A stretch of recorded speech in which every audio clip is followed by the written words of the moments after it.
If you want to change your destiny and achieve success in life, I highly recommend watching this video in full. It is divided into two parts. The first half is about dominant culture, and the second half is about submissive culture.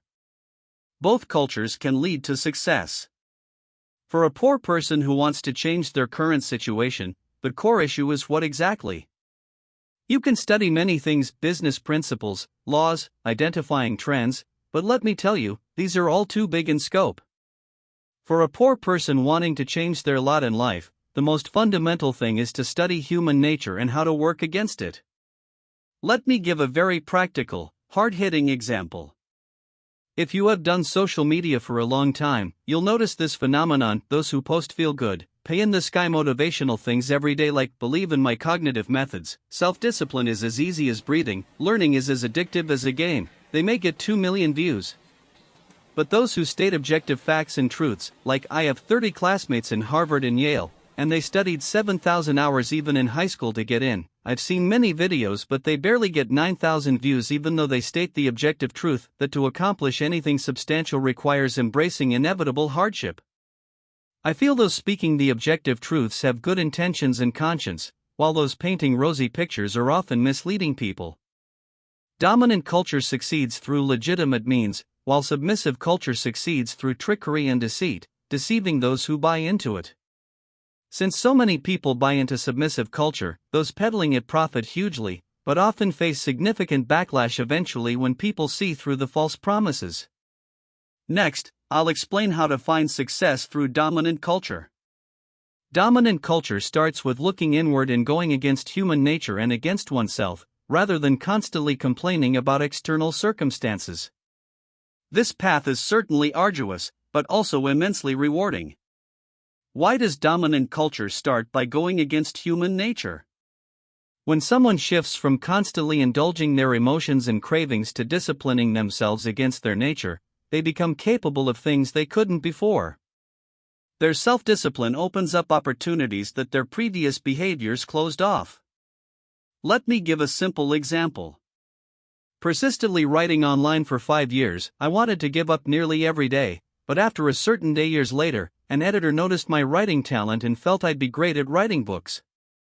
Of course, by then I was already quite successful with my training programs. I'm not boasting about my success here, but making the point that all my achievements fundamentally came from me overcoming my emotional instincts and nature through self-discipline, not through indulging my cravings. It was by going against my nature that opportunities arose. Like the previous example I gave, I had social anxiety and couldn't interact with the opposite sex. I'd blush and stutter when speaking to them, I couldn't even look them in the eye. But later I tried to go against my instincts and forced myself to do things I couldn't before. For example, there was an attractive girl trying on clothes in a store, and I stared at her. She said, "What are you looking at, old man?" I replied, "You're nice to look at, what's wrong with appreciating that?" In that moment, as someone with social anxiety, I mustered the courage to go against my emotional instincts and do something I'd never dared do before. After doing that once, instead of scolding me, the girl came over to chat and felt I was interesting. My previous mindset was that since I'm fat and ugly, she could never like me or talk to me, that I'm garbage. But by going against my emotional instincts that one time, I realized female attention doesn't necessarily correlate with looks. By going against human nature, I could accomplish things I never could before. Dominant culture is proactive, while submissive culture is passive, relying on fate. Let me give an example. I had a friend who couldn't find a girlfriend. We noticed he had a straight man cancer mentality that needed fixing. So we advised him that instead of always oppressing women and thinking everything is just logical A, B, C, D, to take his overly serious logical analysis as a joke for a moment. Like if a girl jokingly says to him, "This house is so shabby, it should be demolished," instead of lecturing her on how it makes no economic sense to demolish it in cost details 1, 2, 3, 4, 5, take it as a joke. He may retort that if he changes, he won't be himself anymore and she'd like a fake version of him, that he has to be true to himself for her to like the real him. The issue is, the real him has been single for over a decade, so does he not need to change? This illustrates submissive culture. The problematic individual never thinks they need to change, and is extremely articulate in shooting down any force trying to get them to improve. So I often say those of submissive culture are eloquently worthless, they win every debate but lose at the game of life. Instead of changing ourselves, we keep waiting and relying on fate that won't work. Those of dominant culture are very objective in how they view information. Like if I want to accomplish something, I don't just focus on my huge desires and goals, though those are important. I focus on what price I need to pay for those goals, how many difficulties I need to overcome. Success requires effort and sacrifice, not relying on or waiting for others. Does waiting for a rabbit to hit the tree stump ever happen? I think rarely at best. The realization of big dreams, in truth, is an arduous process. A person needs two capacities. Firstly, to obtain what they want, their ability to endure must be strong. Secondly, in this painful process, their ability to find joy in hardship must be strong. If they have these two abilities, they exemplify dominant culture.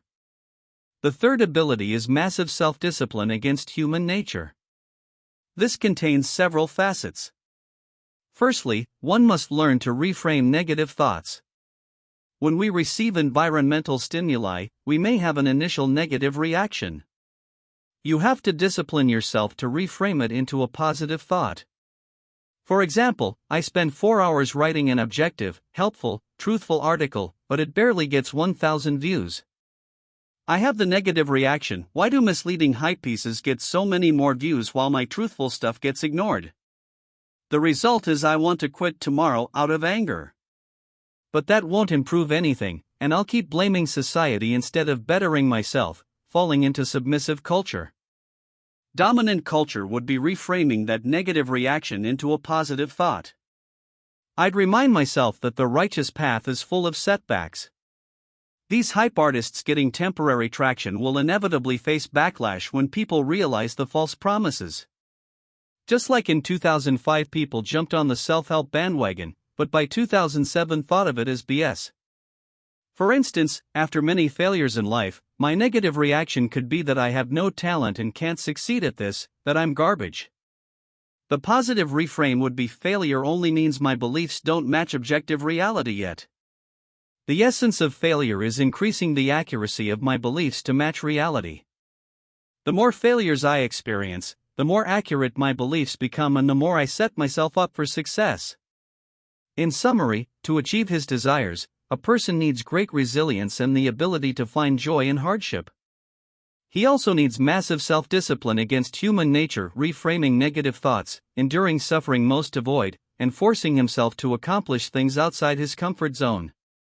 This exemplifies dominant culture, looking inward to improve oneself rather than blaming external factors. Submissive culture makes eloquent excuses but avoids facing one's own flaws. Dominant culture faces reality and strengthens oneself through hardship. There are two kinds of human suffering. One is meaningless suffering. The other is suffering you can transform into positive value, with the pain serving to accumulate energy towards a future achievement. When you generate strongly positive thoughts, you can work against human nature to clear away negative complaints and become increasingly positive and proactive. The second way to work against human nature is through behavior. Anything you know but cannot implement in action is meaningless and worthless. Often when I know something but cannot do it, I need concrete behaviors to bridge that gap. Our behaviors are heavily influenced by emotions, less so by intellectual understanding. When emotions dip, we cease acting. Without the right mood, we stop. When we invest much but gain little, we stop. This is acting on emotion. But behavior is central to change, building skills, earning money. And behavior requires thousands of repetitions to truly ingrain something significant. All behaviors will be swayed by fickle emotions. How can we possibly accomplish great things under their influence? To work against human nature, slowly increase the small points of alignment between knowledge and action. For instance, I understand that I should eat less food at lunch to steadily lose weight. After this insight, I put it into action. Or I realize I must complete a high-value task before relaxing. then I make sure to follow through. Gradually build up these small points of aligned understanding and action. What does this achieve? Through this anti-human nature process, the influence of knowledge on behavior grows heavier, and the influence of emotion lightens. It paves the path to the subconscious. Let me provide one more example of working against human nature to clarify this notion. Often our thoughts are not really our own thoughts, we delude ourselves. Some say to accomplish anything, you must be true to your innermost thoughts. But from my years in business, those who earn big money are quick to change other people's minds.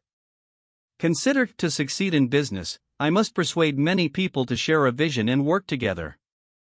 Inevitably, some will disagree with my ideas initially. So I need the ability to convince them, make them believe in my perspective, and experience concrete benefits by acting upon it.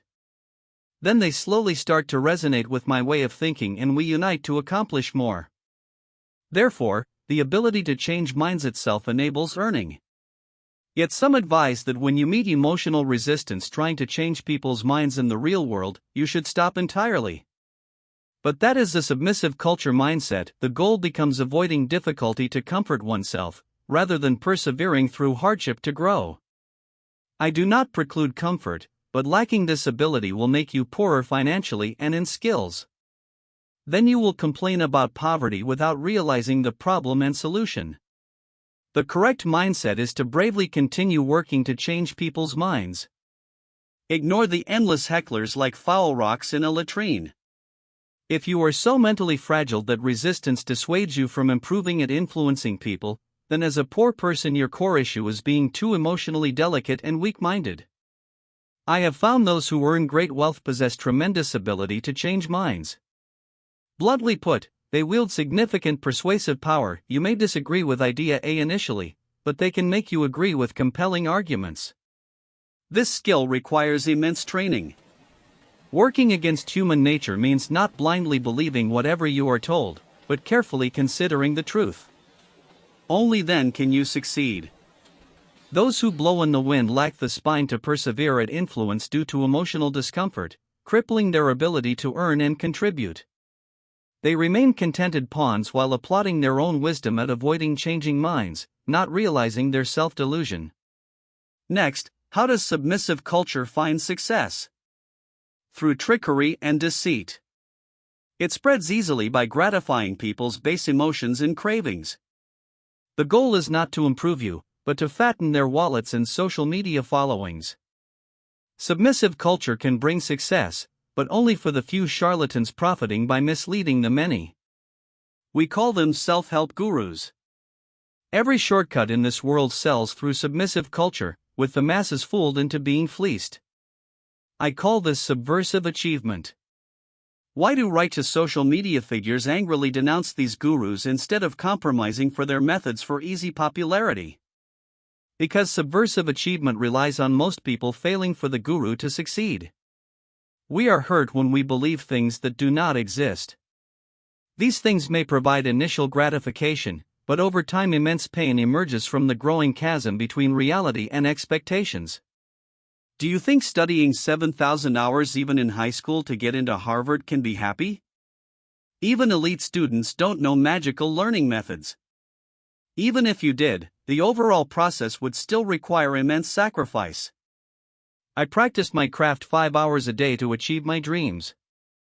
The first hour brought joy from talent, the remaining 4 were nauseating slogs.